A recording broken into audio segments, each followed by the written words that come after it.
Assalamualaikum warahmatullahi wabarakatuh.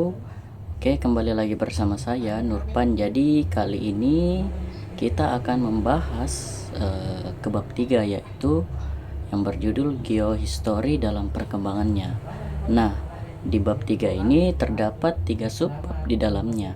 Jadi kita langsung mulai yang ke pertama. Jadi yang pertama adalah definisi geografi sejarah. Jadi dikatakan di sini geografi sejarah adalah ilmu yang mempelajari tentang manusia, fisik, fiksi, dan fakta geografi di masa lampau. Disiplin ilmu ini memiliki bahasan yang sangat luas dan beragam. Umumnya membahas tentang geografi masa lalu dan bagaimana perubahan sebuah wilayah atau tempat berdasarkan waktu. Nah, selain itu juga membahas tentang hubungan manusia dengan lingkungan dan menciptakan kebudayaan alam.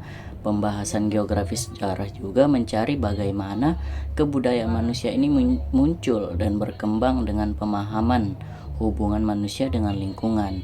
Dari pengertian di atas menunjukkan bahwa titik kajian geografi sejarah adalah mempelajari tentang manusia, keadaan fisik, fiksi, dan berkaitan dengan fakta-fakta keberadaan geografi di masa lampau.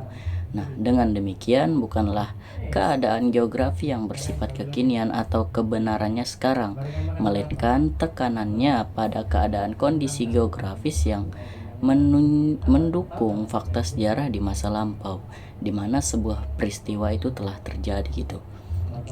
Nah, dalam geografi terdapat cabang-cabang ilmu geografi. Objek kajian dalam geografi yang sangat luas karena meliputi segala sesuatu yang ada di dalam bumi, di permukaan bumi, dan di ruang angkasa.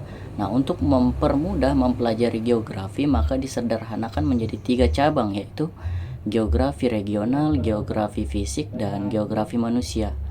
Nah, geografi regional adalah geografi yang mempelajari kewilayahan atas dasar luas dan sempitnya wilayah tersebut.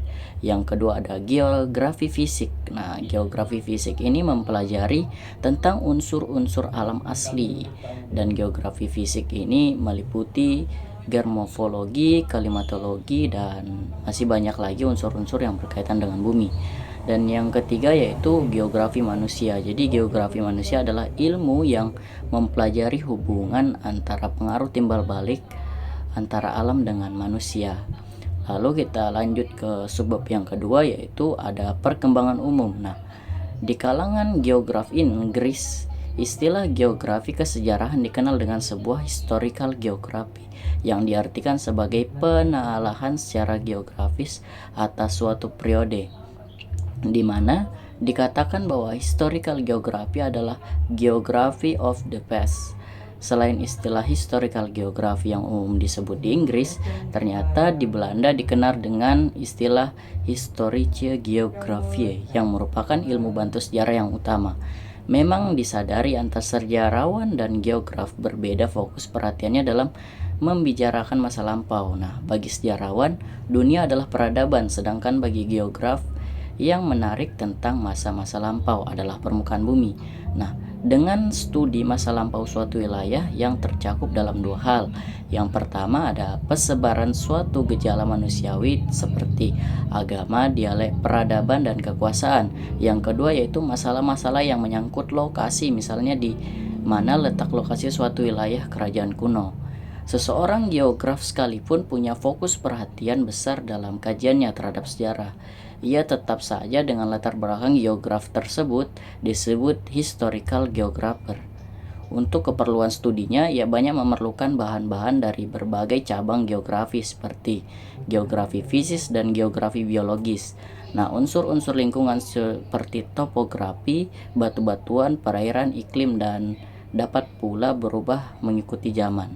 Nah, jadi teman-teman, menurut saya walaupun geograf dan sejarawan ini berbeda fokus perhatiannya, tetapi tetap saja geograf dan sejarah ini saling terkait dan saling terhubung satu sama lain yang mengkaji tentang masa lalu di bumi. Nah, yang ketiga yaitu keberadaan geohistory di Indonesia. Nah, dalam perkembangan geografi sejarah di Indonesia, yang umum istilahnya agak nyaman disebut geografi kesejarahan, dan istilah tersebut dipakai oleh N. De Joloni. Menurut De Joloni, perhatian para sejarawan kepada geografi di Indonesia ini masih perlu ditingkatkan.